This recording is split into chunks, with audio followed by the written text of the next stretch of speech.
How would we do without our avocados? Yeah, we love I couldn't survive without my avocado, I tell you that. Your generation. Netflix and avo toast. Can't beat it. Can't beat it. But it is an interesting point that you said that the free trade is causing a lot of obesity. And we had a lot of farmers protest. And I know, for example, in the EU, it's a big problem where the EU puts a lot of, legislation and things to force the farmers to grow food in a certain type of way and to follow certain guidelines, climate change, but also certain quality of food, of how you grow the food and raise it.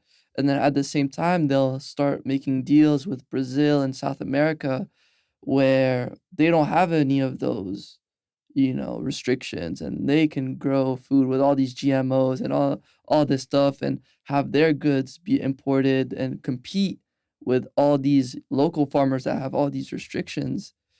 And the food, it's hard to not empathize with the farmers, right?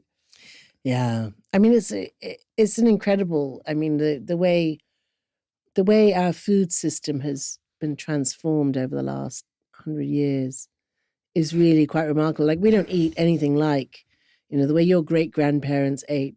They wouldn't know what, they wouldn't recognize your food. In sitting in London, avocados. Hello, what?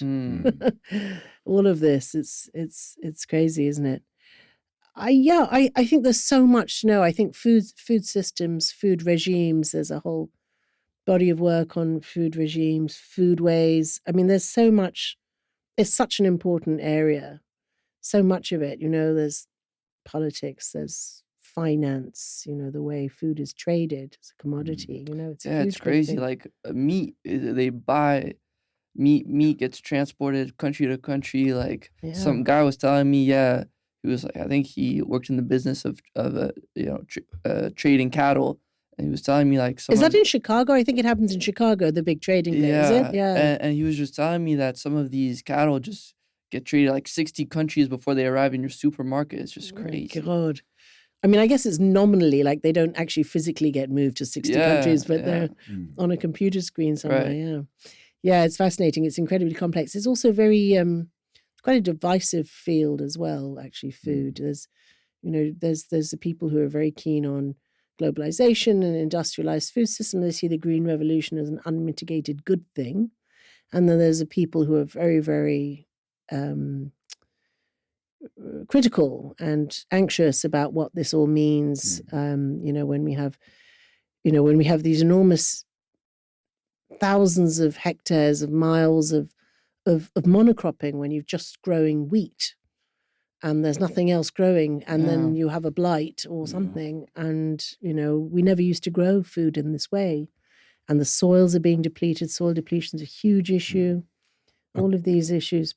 I guess the big question is this sustainable, in the long term? It's definitely not. Because my family, they're very, because they have this idea that, because growing up, food would be very localized. It's what the land offers you, and that's for years. That's how for like centuries even. That's just for the entire of human existence. That's how we've eaten. It's exactly what's what the land offers, and now it's like we can get tropical fruits like all the time consistently. But maybe we should start to be more localized, because these complex systems. I mean, I think they're not sustainable. I think we can. Yeah, I think we shouldn't overdo it, though. I often think about.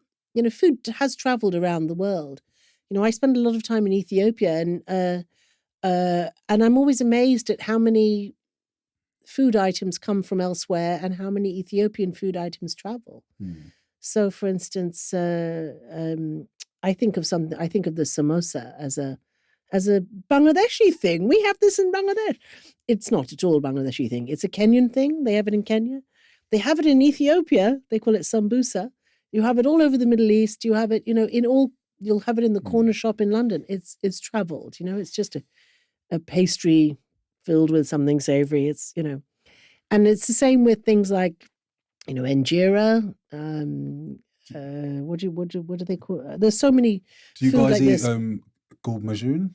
I think that's what they call it in India. It's like those dough balls. Gulab the sweets, gulab jamun, yeah. So in Nigeria, we have it and we call it puff puff. Oh, really? Is it the same? Yeah, it's exactly the same. Oh, no, and soaked in the syrup and everything. We don't soak it in the syrup, though. But then the Greeks also have it. What do they call theirs?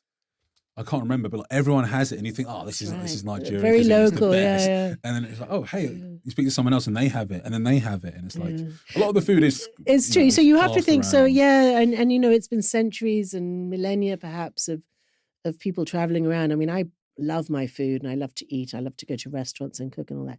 I'd hate to think that I had to eat whatever you can grow in South London for the rest of my life. Whatever the River Thames has to offer. Clapham Common would be interesting. But I cooked the other day gallo pinto, the rice and beans, right? So I love rice and beans. I do too. And, we have it in 100 different, there's a quite famous book called Rice and Beans, a local dish in 100 countries. Because everywhere has a rice and, I mean, not Europe. Europeans don't really eat much rice, but rice and beans, everywhere around the world, they have a version of rice and beans, and it's just like the best. But these things travel, right? So I think that's a nice thing. But this is what Ha-Joon Chang says in his book and a lot of his it's a work. wonderful book, yeah. It's colonialism is responsible for a lot of the foods we're accustomed to. Yeah. And like without colonialism, we probably don't have a lot of our national cuisines. It's quite interesting. Right. It is interesting, isn't it? I mean, like tea, for instance, right? I mean, and when did the Americans bring, was it the Americans who brought corn to Africa? Maize, I mean. It's all of the stuff that we think we take for granted is so... The tomato. Pasta in Italy, right? I mean... Like the tomato, that's a staple in so many cuisines. And that was something that was spread during these times. And the potato and the chili. In South Asia, we think chili is what, we eat chili, but chili comes from South America. Yeah. So, there's a lot of good stuff about globalization. I won't say good stuff about colonialism, but, let's stop there. But